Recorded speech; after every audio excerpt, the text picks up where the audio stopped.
시청자 여러분 안녕하십니까? 폴리티코 정치연구소입니다. 저는 신유철입니다. 이 시간에 여러분들과 얘기 나눠볼 소재는 조금은 무겁네요.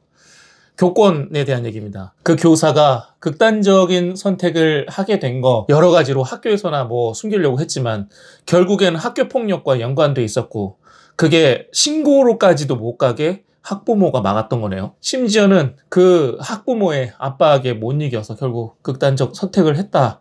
이렇게 봐도 무방할 것 같은데 너무나도 학부모들의 요구가 이제 도를 넘어서고 학생들의 인권만 생각하다 보니까 교사의 역할, 교사의 권리, 교권 이게 없어진 거죠. 그러니까 이게 학생 인권만 생각한 게 어디서 나온 거냐면 노동자의 권리를 얘기하다 보니까 학생 인권까지 온 것 같아요. 가르치는 교사 쪽이 있는가 하면 배우는 학생 측이 있는 거잖아요. 이른바 진보라고 말하는 그런 시민단체나 그런 사고를 갖고 있는 사람들이 좌파죠, 말하자면. 그들이 생각하는 게 학교도 노사관계로 생각한 것 같아. 노동자는 학생이고 사측이라고 하면 교사, 이런 식으로 뭔가 배치를 하니까 야, 이렇게 되면 학생들의 인권도 중요한 거 아니야?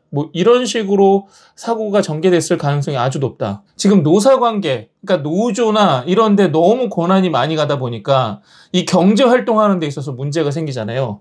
그런 문제, 그런 부작용이 지금 학교로 지금 넘어온 상태, 그런 식으로 보여져요. 이른바 좌파 진영에 있는 교육자들이 학생인권 얘기하다가 지금 탈난 거 아닙니까? 그런데 이거는 또 경계를 해야 돼요. 학생인권과 교권, 그러니까 교사의 권리.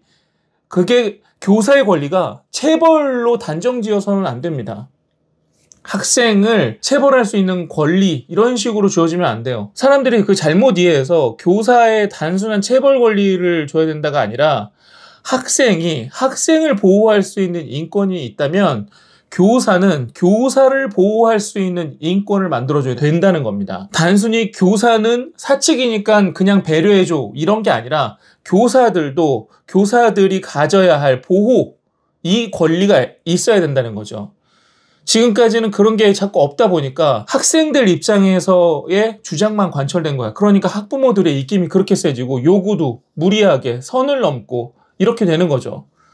어떻게 학교 폭력을 했는데 가해자 쪽에서 당당하게 나갈 수가 있는 건지, 선생님을 때린 학생, 그리고 그 학생의 부모가 선생님을 오히려 고소한다는 얘기를 할 수가 있는 건지, 이 부분에 대해서 우리가 사회적으로 관심을 가져야 된다는 겁니다. 교사가 아이들을 가르치는 데 있어서 교사 자체를 보호할 수 있는 시스템이 만들어져야 된다는 게 우리 사회의 시각이고 정부의 시각이기도 하죠. 지금 학생 인권 조례로 인해서 좀 교권에 대한 침해가 생각보다 도를 넘어서고 있습니다. 어떤 아이는 이런 것도 있대요. 학교에서 칭찬 스티커를 선생님들이 나눠주는데 이 A라는 아이는 칭찬 스티커를 못 받은 거야. 그래서 아이가 집에 와가지고 엄마 나 칭찬 스티커 못 받아서 속상해 이런 얘기를 했겠죠. 그랬더니 엄마가 선생님을 신고한 겁니다. 학생이 차별받지 않을 권리가 있다면서 그 권리를 침해했다는 거예요. 학생 인권에 대해서 침해를 했다는 겁니다. 칭찬 스티커를 주는 이유는요, 학생들에게 선한 경쟁심을 부여하기 위한 이 동기부여의 수단이었잖아요. 착한 거에 대한 경쟁심을 키워주기 위해서 더 착한 일을 하면 더 많은 칭찬 스티커를 부여하고, 더 웃으려고 하면 더, 옆에 있는 친구들을 도우려고 하면 더 칭찬 스티커를 주는 거죠. 가르침에 대한 근본적인 이유는 생각하지도 않고 내 아이가 칭찬 스티커를 못 받았으니까 너는 아동학대야, 이 시각으로밖에 보이지 않는 겁니다. 학부모의 단편적인 시각을 받아주다 보니까 이게 학생 인권 조례가 법보다도 무슨 헌법 같은 느낌이에요. 모든 권리 위에 지금 자리 잡고 있습니다. 자기 자식만 아는 학부모, 그 애미가 문제인 거죠. 또 어떤 학생은 이런 것도 있습니다. 중학생인데요. 수학여행을 같이 가야 된다. 너도 다른 아이들과 같이 가야 된다. 동참을 권유했더니 아동학대로 신고했습니다. 교육활동을 강요당했다고.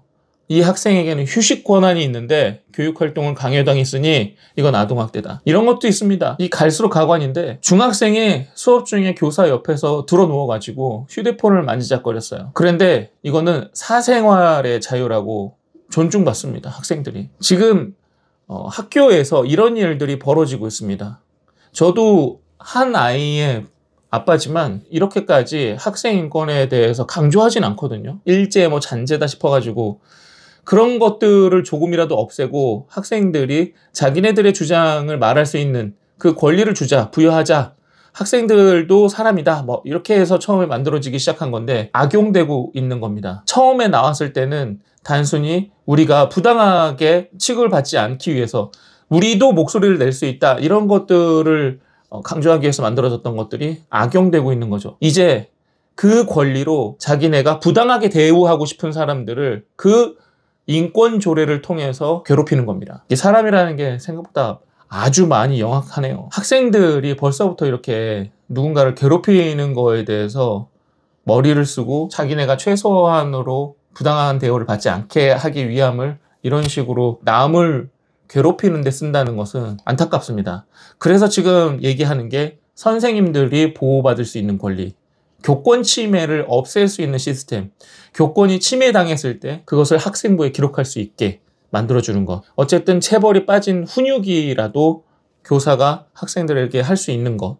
그리고 말을 안 듣고 수업에 다른 학생들에게 방해를 준다면 교실에서 쫓아낼 수 있는, 교권 침해 받은 거에 대해서 대응할 수 있는 그런 권리를 교사들에게 부여해야 된다 생각됩니다. 윤석열 대통령도 일단 조례로라도 그 조치를 하라고 하니까 그것도 기대해 봐야겠네요. 선생님이 학부모의 등살에 못 이겨서 스스로 목숨을 끊는 세상이 왔다는 게 정말로 마음이 아프네요. 자, 오늘은 이렇게 마무리를 하고 싶습니다. 마지막 한 줄 평인데요. 네 자식만 중요한 건 아니야. 선생도 누군가의 자식이잖아. 여기까지입니다. 고맙습니다.